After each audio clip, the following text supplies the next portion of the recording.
Hi guys, welcome to Counterpoints. My name is Connor, and today we're going to be breaking down the Angels of Death, Episode 10, Reborn in Blood. We're going to take stock of the sacrifices of Imperial forces in this battle and see their next steps. If you want to watch the original, please go to Warhammer TV, and if you're in a non-service country, use a VPN.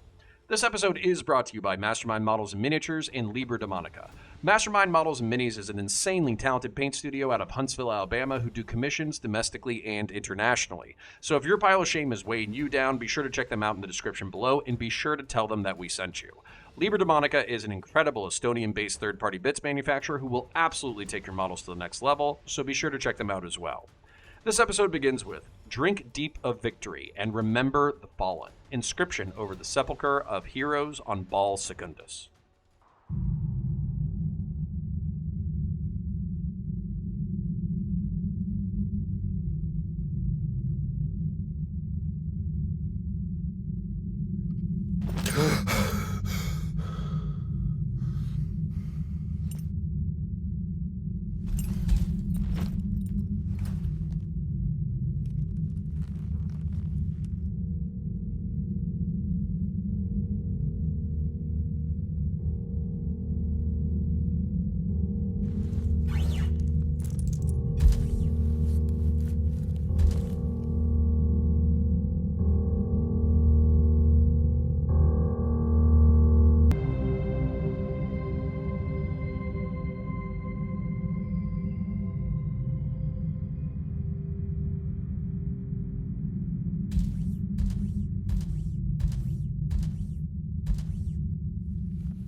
Brothers, the enemy are broken. They...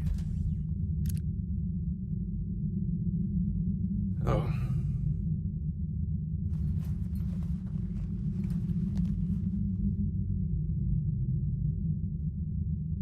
And lo, another angel falls. The captain? Cut down. We must find a way of signaling the Sword of Baal, if it still endures. Signal distortion is still preventing Vox signal. There are means of overcoming that limitation.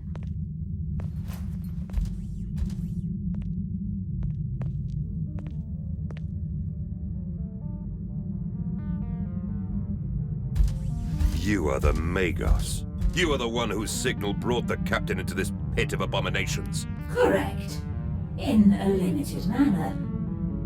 I am the means by which the death of this Xenos cult was brought about, and by which your captain was saved and could join you. I am also the means by which you can communicate your current status and location to your warship. How?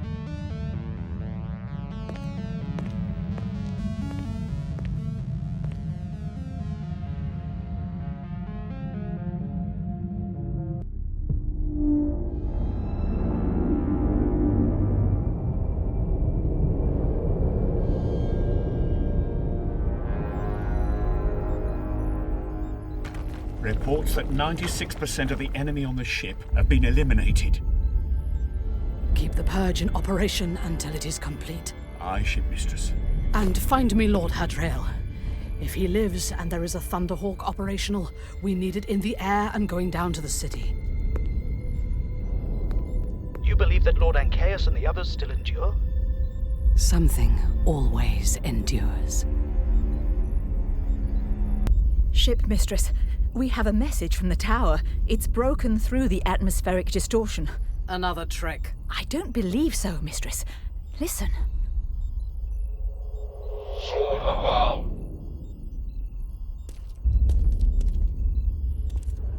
This is Sergeant Kazarian.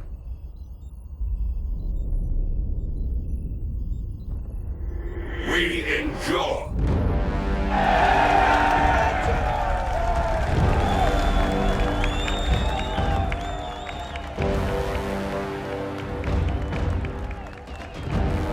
With the sun rising over Naiades, the dead also rise. Astartes have advanced physiology, allowing them to take grievous wounds.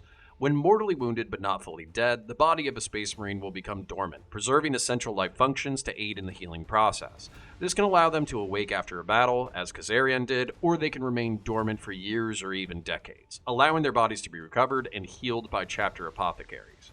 Kazarian mourns Sergeant Ancaeus, and Tiro relays that Captain Orfeo has fallen in battle. As a matter of fact, out of a dozen Marines we started with, it seems only Kazarian, Tiro, and Sangreal are left standing. The Magos offers to use the STC to contact the Sword of Baal. The Sword of Baal stalks the wrecked flotilla, exacting revenge for the plot to destroy it. The decks are being purged, and Hadriel will be dispatched to recover the Marines below. The crew celebrates the few Marines surviving, and this is the closest to victory Imperial forces will get. Facing only a splinter of a devastating enemy, suffering terrible losses, and nearly being fully consumed, Imperial forces have barely etched out a victory and its ultimate prize, survival.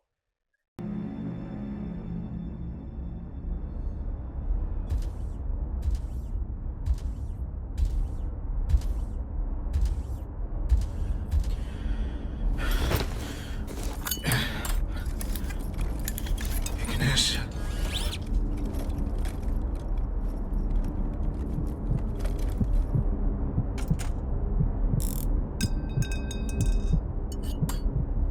The ship. The Sword of Baal. Free in the void. I am cold. Your sarcophagus is breached. I did not know I would ever feel chill on my skin again. I am working, Ancient One. You shall endure. Rest, brother. Not enough left of me to save a second time.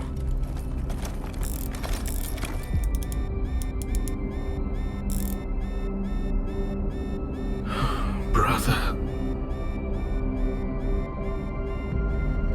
I would have liked to see the skies of Baal one last time.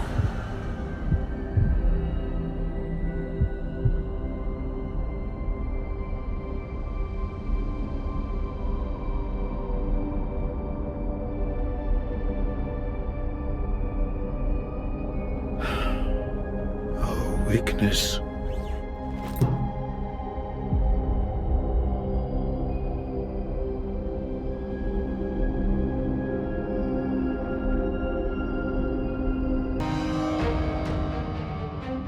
When your gunship arrives, you will transport me and this artifact to your ship immediately. No, we do not leave yet. That is not a wise course of action. The opening in the warp storms that currently allows us to depart this world may close, requiring that you exercise the utmost haste. We will recover our dead. We shall not leave before we have them.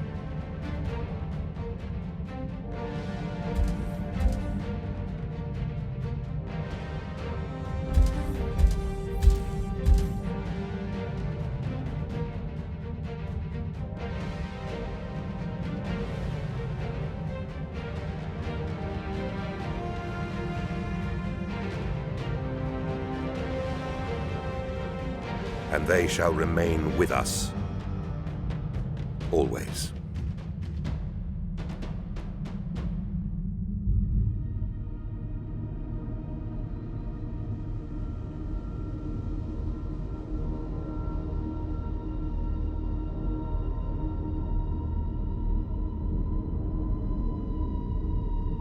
So many lost. Their deeds will be etched in stone within the Hall of Honor. The corridors of the ship will echo with emptiness on the way back to Baal. No chaplain, no apothecary, no captain. There is scarcely enough of us left to hold rites for the fallen. We won, Kazarian.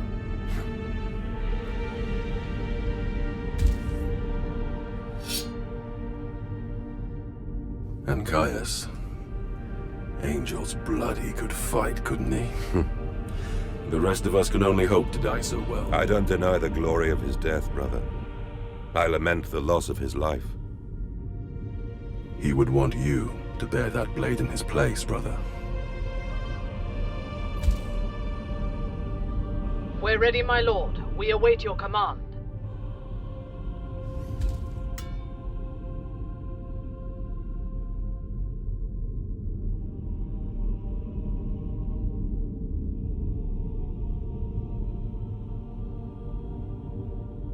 Lord Kazarian? I hear you, shipmistress. We are on our way.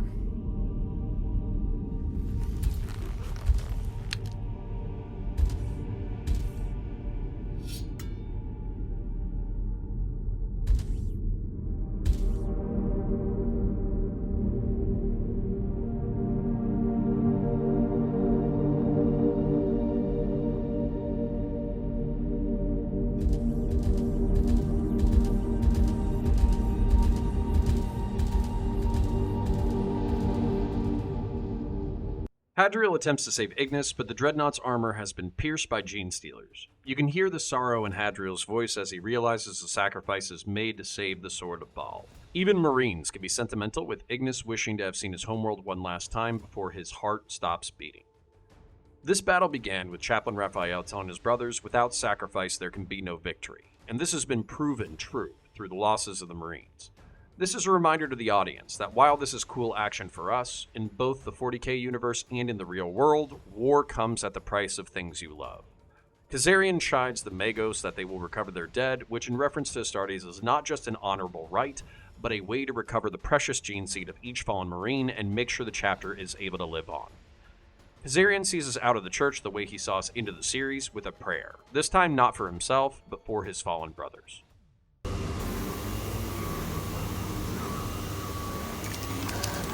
Omni 5555, retest function of the patellar axis.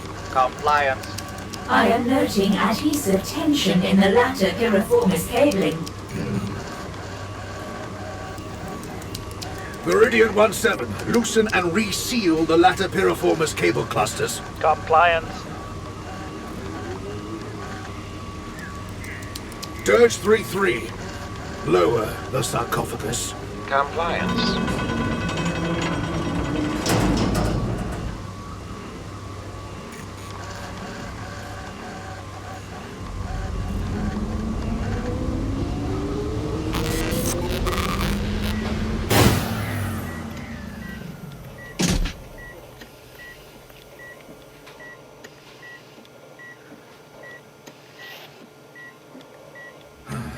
Perhaps a flawed calculation in the... There were no miscalculations.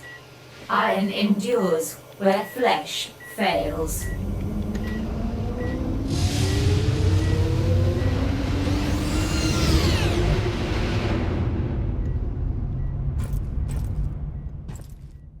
In blood, we are born, and in battle, we are remade.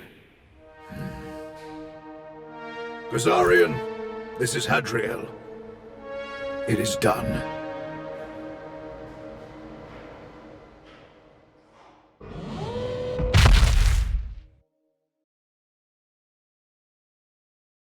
The blood of martyrs is the seed of the Imperium.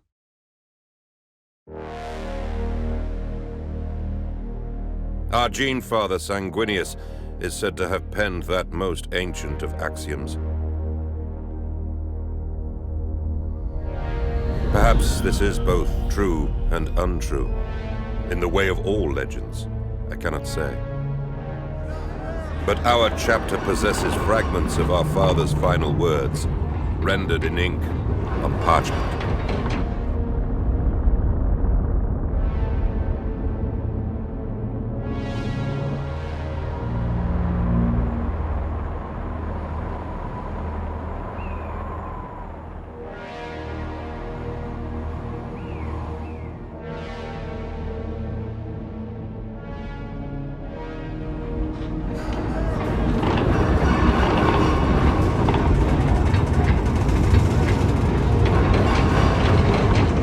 Inferno shells loaded into bombardment cannons. Coordinates integrated. Firing solution locked. Burn it. Burn it to ash! Open fire!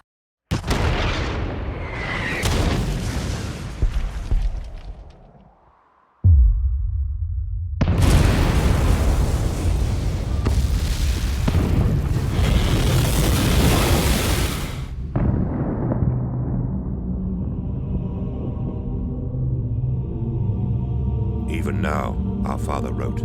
Even now amongst the stars, there are heroes whose tales will never be told. Angels whose legacy is naught but ash. Know this, my sons.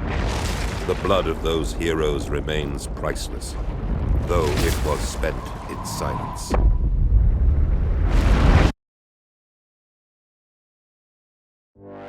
It is done.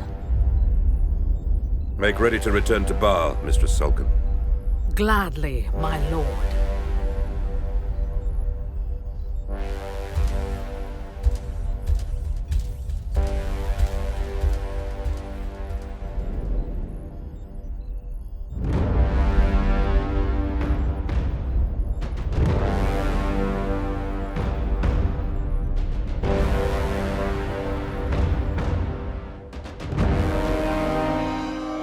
Remember these words.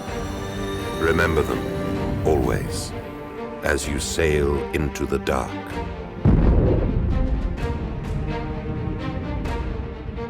With that truth carved into our hearts now, we set sail for Baal. We set sail for home.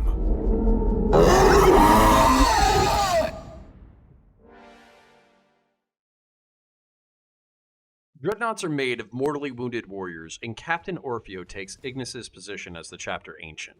The prayer repeated throughout the series was that in blood we are born and in battle we live.